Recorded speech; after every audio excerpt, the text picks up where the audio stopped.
I still remember trying to scrape by on like, I don't know, a $10 a week budget for food. Like it was, I don't know how we did it, but it was just an incredible, incredible journey. We started small and just started growing gradually. Hi, my name is Cheyenne Reed. I am the Director of Operations here at SoundCheck Youth Arts. Also the wife of Joel Reed, the Executive Director.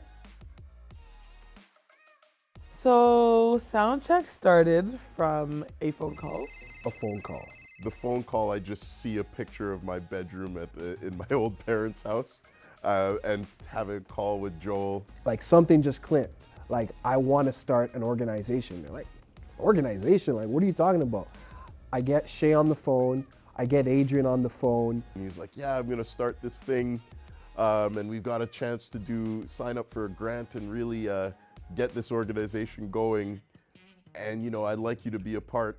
So I started talking to them about this grant opportunity that I came across. And I thought it would be the perfect opportunity to blend two of my passions. Both of his passions, music and youth work, together into one. And Joel was putting out names for the organization. And my biggest memory was sort of going through the names. Like, okay, so what are some names that we can come up with? So like, yo, I gotta find where the sheet is. Like, we had all kinds of names that we were coming up with, but somehow we landed on SoundCheck. We went after this grant called INI's Identify and Impact.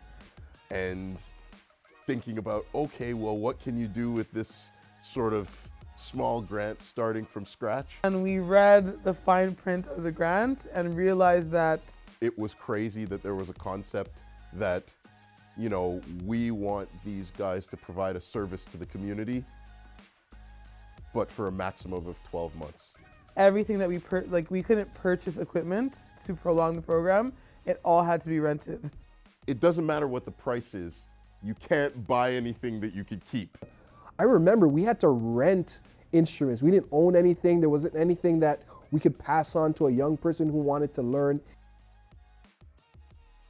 Me being someone who loved entrepreneurship from a very young age and who also really had a passion for youth work, I thought it was a really great opportunity for us to launch out towards pursuing our dreams. So imagine if I can make the road easier for a young person that's trying to get into guitar, trying to get into bass, wants to learn the drums, wants to learn the keyboard, but just doesn't know where to start. We could create something from scratch and give people, I think, some of the things that we did have as musicians and some of the things that we didn't have as musicians. My mind goes back to the first project that we had.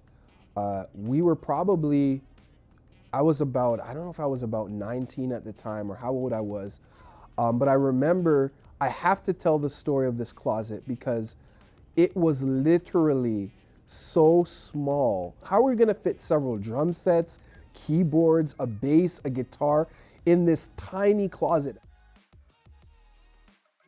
It's funny, the dreams are probably smaller than we thought, because I'm in this room right now and I think this room is probably about as big as the dream ever got. we thought it would be very monumental to create a space where young people could have access to free music lessons and have the opportunity to pursue that as one of their dreams. Where do we go to do this? How can we do this? And it was just really awesome to think about, hey, there's a place where we could actually just stand in here, and if I wanted to do what we were doing back then right now, I would just say, hey man, meet me at SoundCheck at 5. The room that I'm sitting in right now is exactly that vision.